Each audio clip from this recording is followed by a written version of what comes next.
to persuade us to stop. We had already said stop. So if there was any persuasion by the American president or his senior officials, it would have been persuasion of the Pakistanis. They would have had to be persuaded. We don't need to be persuaded because we don't want war. We want to focus on development. That's the basic message.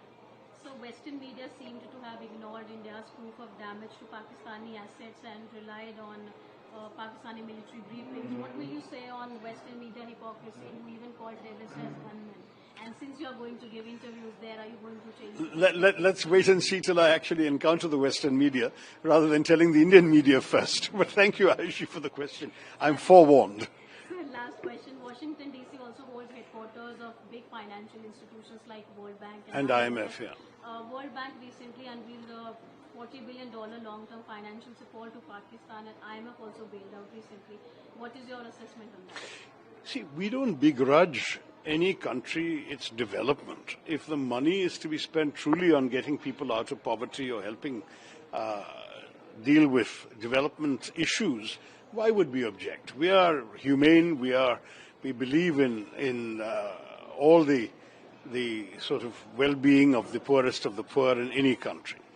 But if that money simply enables Pakistan to divert more resources to supporting terrorism, to arming themselves to attack us, and so on, then it would be most unfortunate. And I hope that the World Bank and the IMF, both of which are bodies in which India does have some influence, I hope they will both be told by our diplomats there that it is extremely important to have complete safeguards to ensure that this money is only spent the way it's supposed to be spent.